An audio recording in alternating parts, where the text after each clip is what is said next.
말씀 제목 같이 한번 따라하겠습니다. 마지막 재앙 진노의 일곱 대접.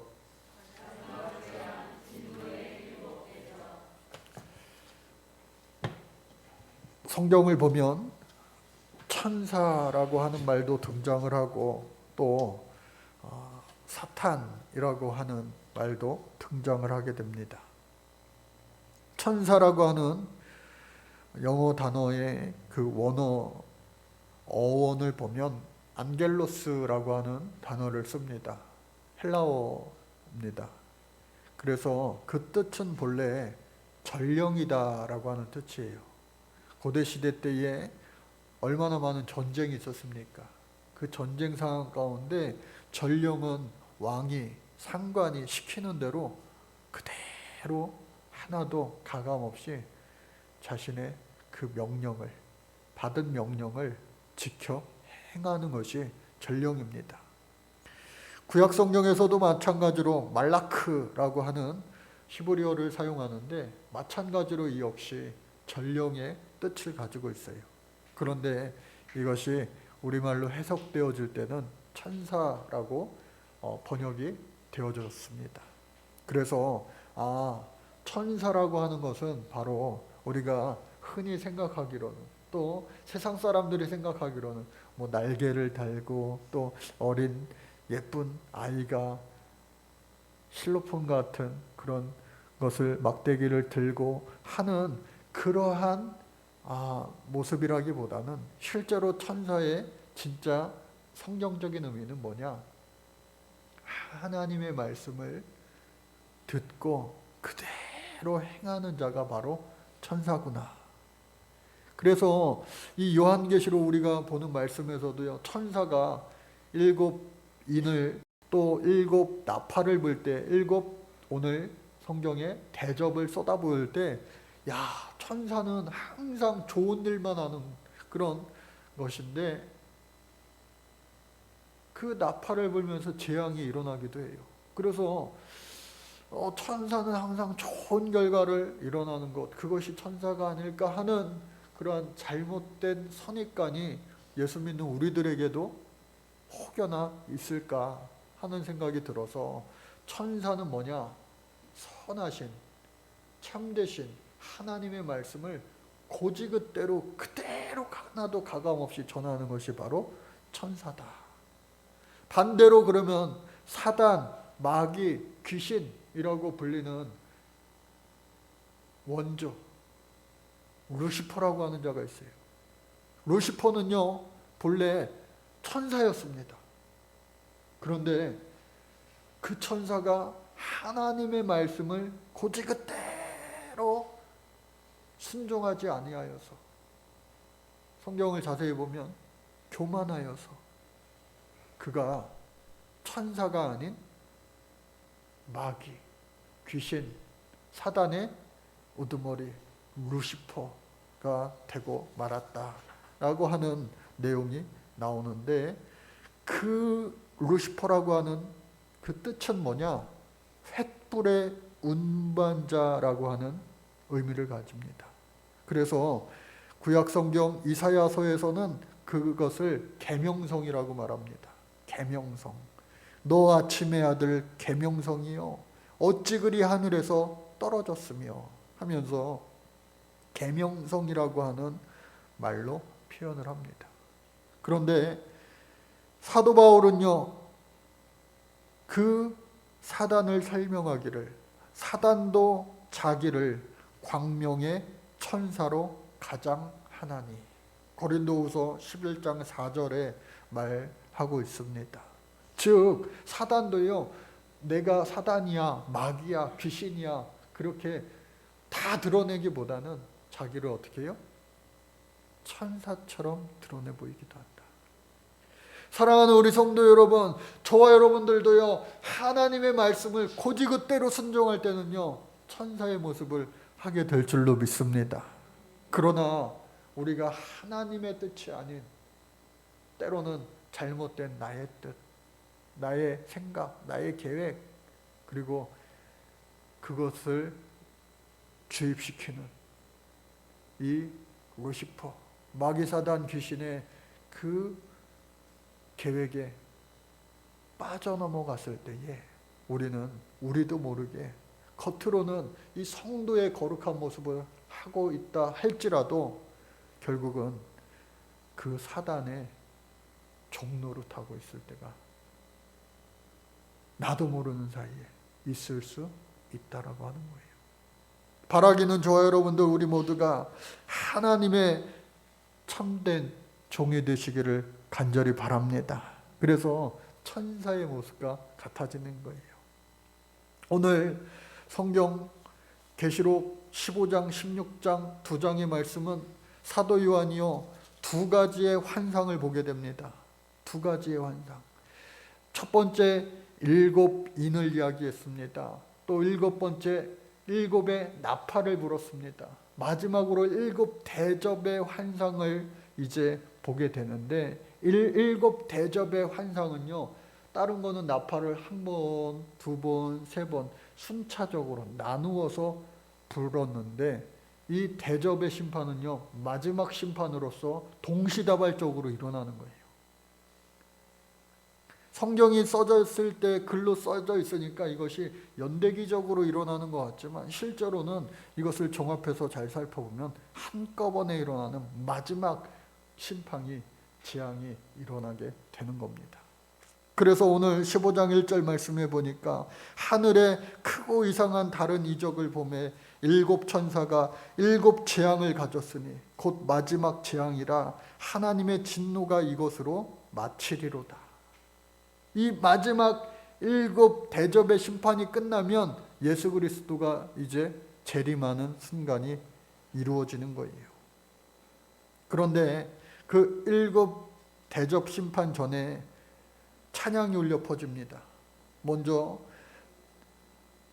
환난을 통과한 성도들이 그동안 얼마나 많은 그 나팔 심판을 통하여서 이 죄악된 세상 가운데 예수 믿는 성도들이 얼마나 큰 그런 환난을 통과했습니까?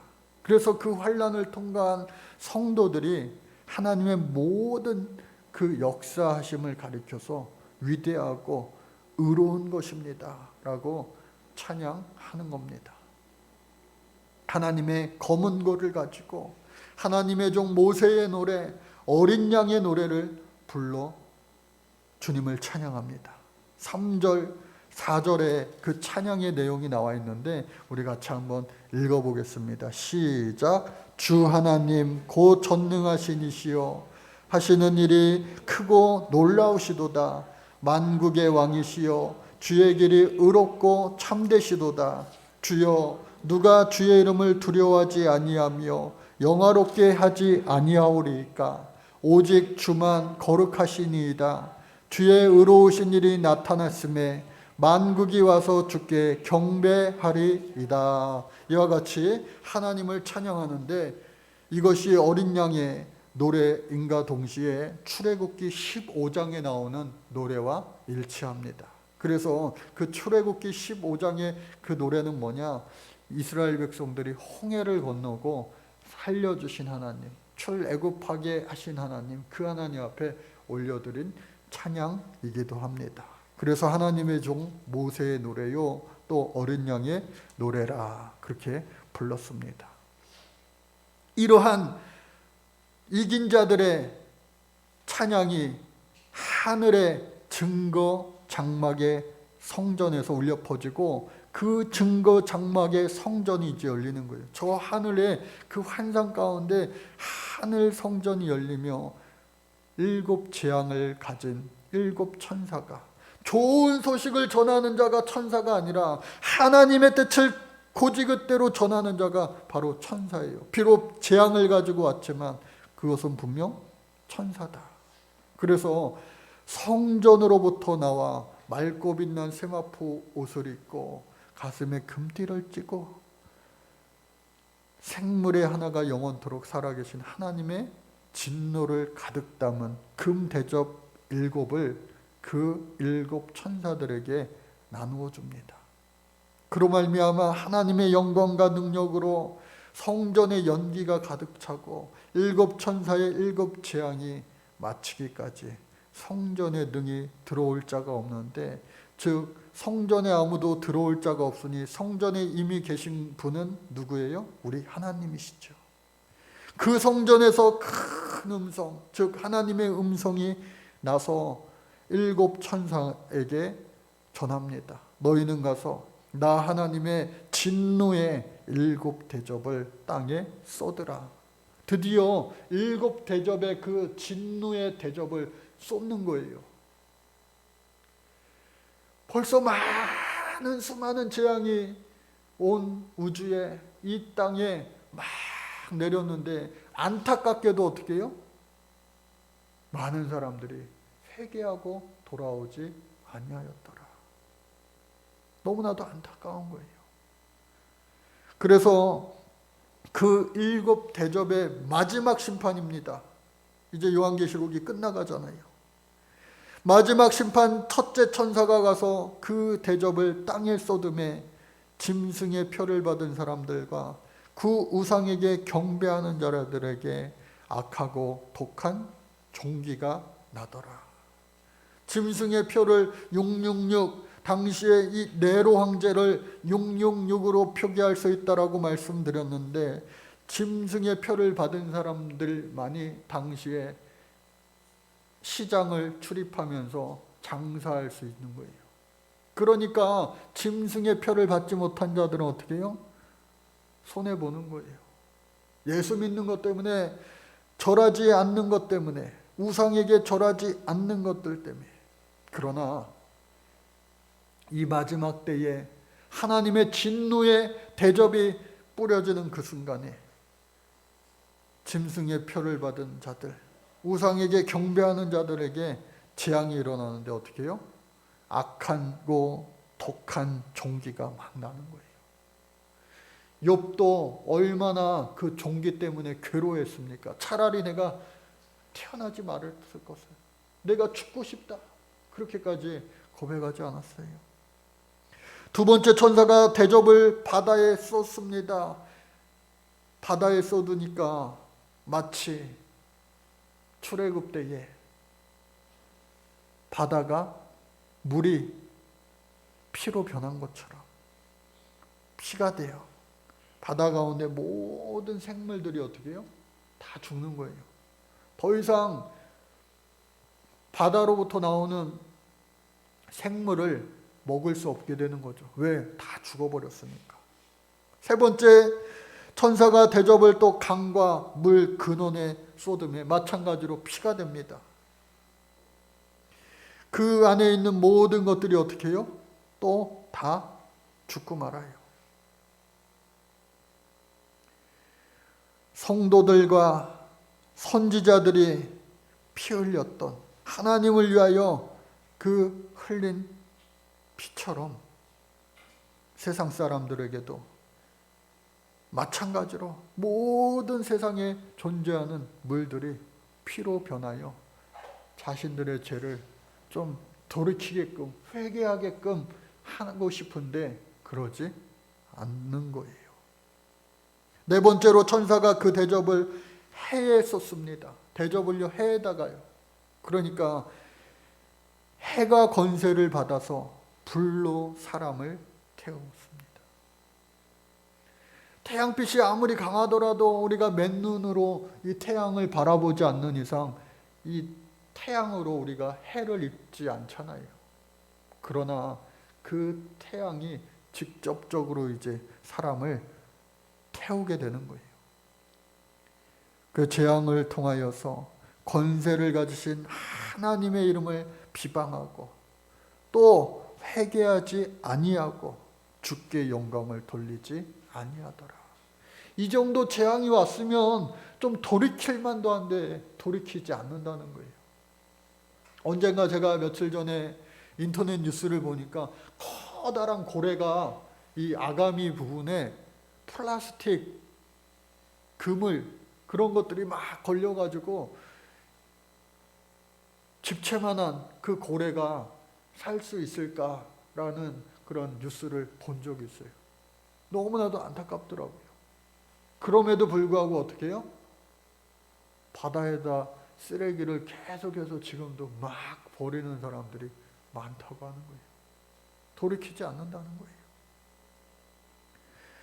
다섯 번째 천사가 그 대접을 짐승의 왕자에 쏟으니 그 나라가 곧 어두워지며 사람들이 아파서 자기 혀를 깨물었는 거예요.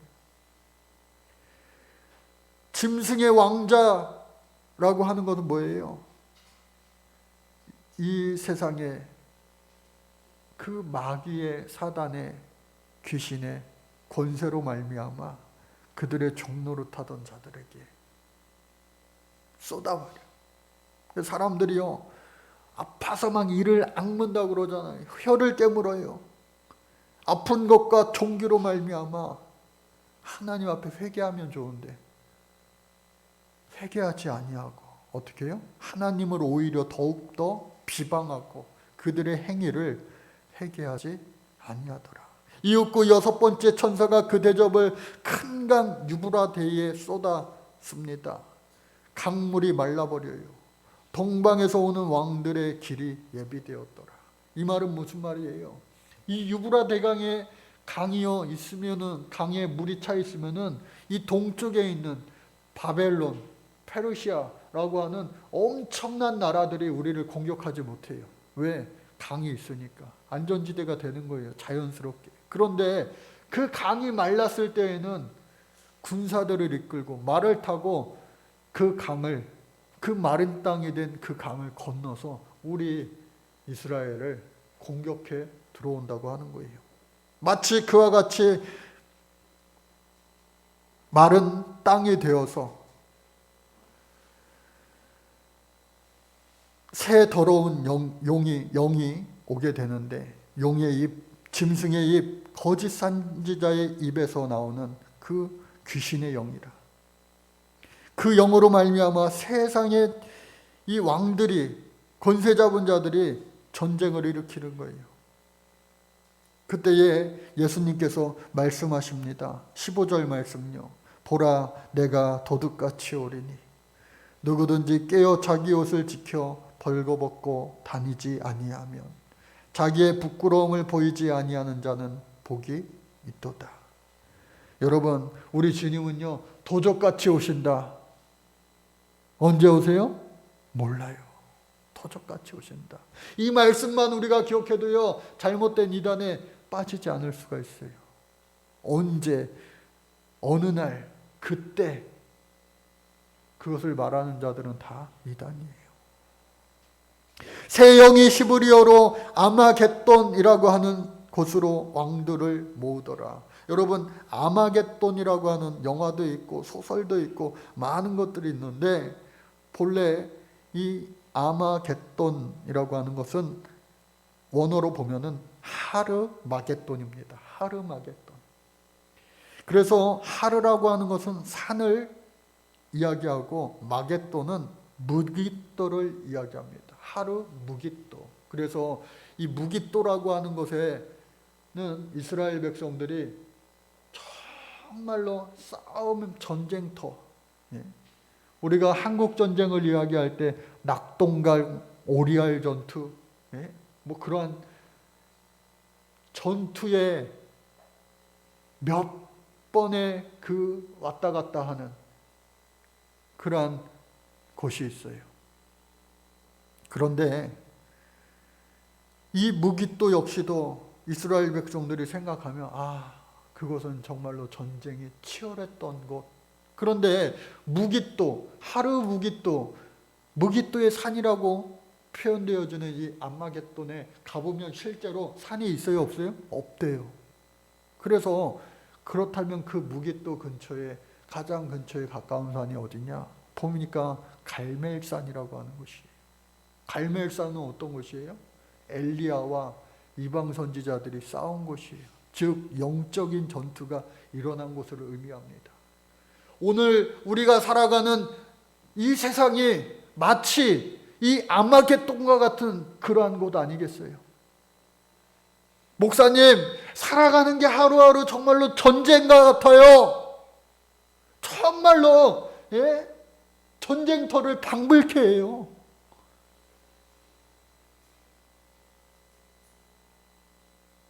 사랑하는 우리 성도 여러분, 우리가 살아가는 이 세상이 마치 이 아마겟돈과 같은 전쟁터와 같은 영적인 싸움터라 할지라도 끝까지 우리가 살아계신 하나님의 말씀에 순종하고 또 전능하신 하나님을 의지할 때에 우리는요 반드시 그 영적인 전쟁에서 이길 수 있는 주인공 될 줄로 믿습니다. 마지막으로 7 천사가 그 대접을 공중에 쏟아붓습니다. 이거 공중에다 그냥 확 쏟아붓는 거예요. 그때에 어떻게 해요? 큰 음성이 성전 보좌로부터 나와 번개와 음성과 우레소리가 있고 큰 지진이 일어나 얼마나 큰지 사람이 땅에 있어 온 이래로 이 같은 큰 진이 없다. 이 마지막 때에 뭐라고 말씀하시느냐? 큰 성 바벨론이 하나님 앞에 기억되신 바 그의 맹렬한 진노에 포도주 잔을 받음에 섬도 없어지고 산악도 간데 없어지고 또 우박이 내려오는데 그 우박의 무게가 1달란트나 된다. 여러분 1달란트는요 여러분들의 몸무게와 비슷합니다. 우리 예전이랑 지영이랑 몸무게가 몇 킬로나 나가는지 모르겠지만 1달란트는 보통 60kg를 이야기합니다. 60kg. 그래서 그것이 저 하늘로부터 눈처럼 막 우박이 쏟아진다고 해보세요. 여러분 그냥 맞으면 죽는 거 아니겠어요? 끝장나는 거 아니겠어요?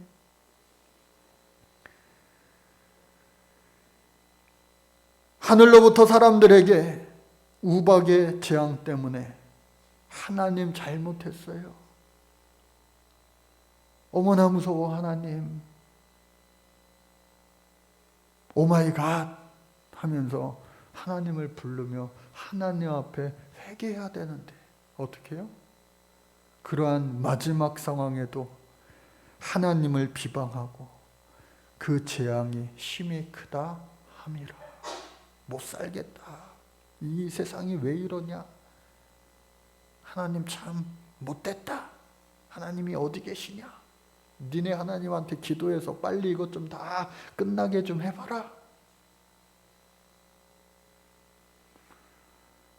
사랑하는 우리 성도 여러분, 마지막 재앙 진노의 7 대접이 임할 때에 변함없이 우리가 지금 어느 때를 살아갔는지 우리도 알 수 없지만 보라 내가 도둑같이 오리라 하신 이 주님의 말씀을 우리 마음속에 가슴 깊이 다시 한번 새기고 주님의 말씀을 늘 기억하여 깨어있는 주님 다시 왔을 때에 꾸벅꾸벅 졸다가 주님을 맞이하는 그 순간을 놓치는 어리석은 인생 되지 아니하고 깨어있어 주님이 오실 그때에 주님을 맞이할 수 있는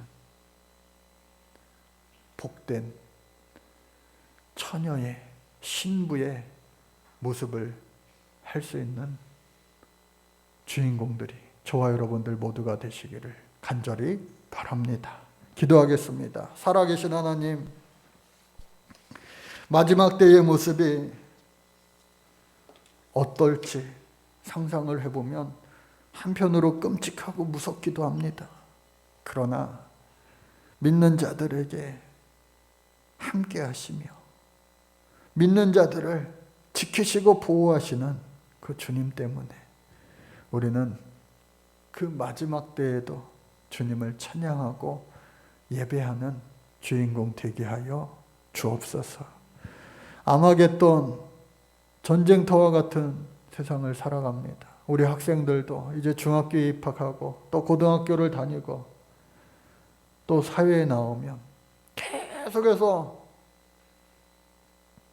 좋기보다는 정말 아마겟돈이구나 그런 생각이 들 때가 순간순간 찾아와 우리를 어렵게 하고 짓누르고 또 넘어지고 쓰러뜨리려고 하지만 세상 권세를 이기신 예수 그리스도 의지하여 우리 모두가 승리하는 인생 되게 도와 주옵소서.